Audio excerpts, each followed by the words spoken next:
If you find your brakes failing, which of the following should you not do? A. Shift to a lower gear.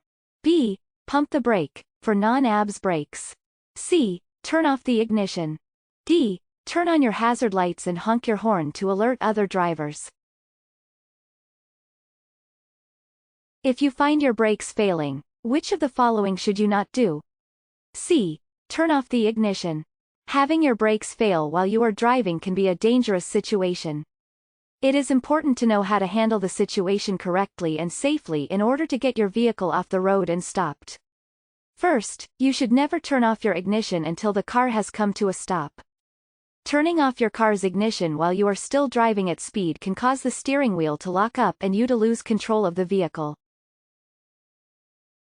To avoid a collision, you should A. Stop, slow down, speed up, or turn. B. Stop. C. Slow down. D. Speed up. To avoid a collision, you should A. Stop, slow down, speed up, or turn. In order to avoid a collision, you must take whatever actions are necessary depending on the circumstances of the hazard. Your main options for avoiding a collision include stopping, slowing down, speeding up, turning or maneuvering. The best course of action will be whatever puts you in the safest position.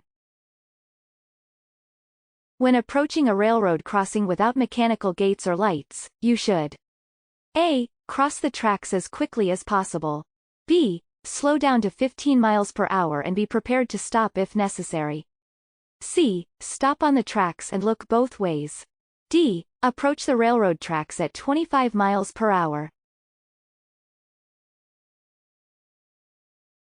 When approaching a railroad crossing without mechanical gates or lights, you should B. Slow down to 15 miles per hour and be prepared to stop if necessary. A railroad crossing without signal lights or gates is considered an uncontrolled railroad crossing. The speed limit near an uncontrolled railroad crossing is typically 15 miles per hour. Use caution anytime you are driving near a railroad crossing without any warning lights or gates, and expect a train to approach from either direction at any time. Lanes of traffic going in opposite directions are divided by A. Yellow lines. B. White lines. C. Red lines. D. Blue lines. Lanes of traffic going in opposite directions are divided by A. Yellow lines. On undivided roadways, lanes of traffic that move in the opposite direction are always divided by a yellow-colored line. Lanes of traffic that move in the same direction are divided by white lines. Unless otherwise posted, the speed limit in school zones is A. 10 miles per hour. B. 35 miles per hour. C. 25 miles per hour. D. 30 miles per hour. Unless otherwise posted, the speed limit in school zones is C. 25 miles per hour. Maximum speed limits are used to indicate the maximum legal speed drives can go under ideal conditions. In a school zone, the maximum speed limit is 25 miles per hour unless there is a speed limit sign that says otherwise. In poor conditions or when traffic is heavy, you should be driving slower than the maximum speed limit. The extra space in front of a large truck is needed for A. Passing. B. Motorcycles to ride in between trucks and cars. C. The truck to speed up. D. The truck driver to have enough room to stop.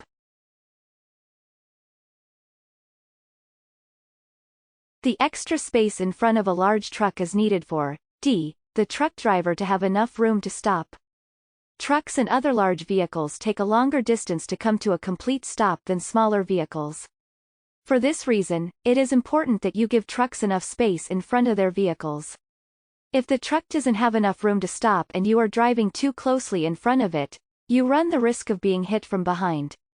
Additionally, the front of large trucks is one of the blind spots around it. When you hear a siren coming, you should A. Continue driving normally.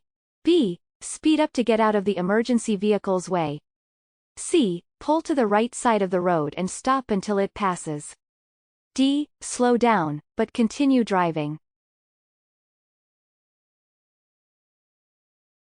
When you hear a siren coming, you should C. Pull to the right side of the road and stop until it passes. If you hear a siren approaching, that means an emergency vehicle is responding to an emergency. Drivers are required to pull over and stop until the emergency vehicles have safely passed. Additionally, drivers cannot follow too closely behind an emergency vehicle with its lights or sirens on. If you hear an emergency vehicle approaching while you are still in an intersection, wait until you have crossed the intersection and then find a place to pull over and stop. To see vehicles in your blind spot, you should check A. In your side view mirrors. B. Over your shoulders. C. In your rear view mirror. D. In front of your vehicle. To see vehicles in your blind spot, you should check B. Over your shoulders. Your vehicle's blind spots are the areas around you that cannot be seen in your mirrors. In order to check your blind spot, you need to turn your head to look over your shoulders. It is important that you check your blind spots anytime you wish to change lanes, cross a bike lane, or pass. As you travel down the road, it's also a good idea to check your blind spots periodically as part of your constant scanning for hazards. When changing lanes you should A. Speed up. B. Check your mirrors. C. Use your turn signal and check your mirrors. D. Use your turn signal, check your mirrors, and check your blind spots.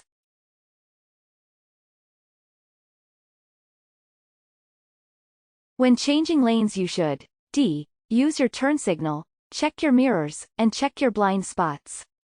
You should also make sure that a car in the opposite adjacent lane is not beginning to go where you plan to. After you've made sure the lane is clear and you have enough space, complete the maneuver and cancel your turn signal. When other drivers signal to change lanes, allow them to do so safely without speeding up or blocking them. In a standard passenger car, partial hydroplaning can begin at speeds as low as A. 10 miles per hour. B. 25 miles per hour. C. 35 miles per hour. D. 55 miles per hour.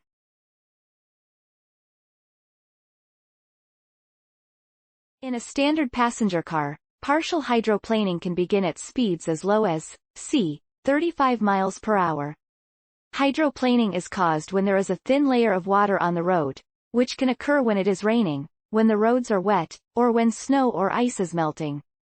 If you drive too fast over these wet surfaces, your vehicle's tires can actually lift off of the surface of the road and begin to ride on top of the thin film of water.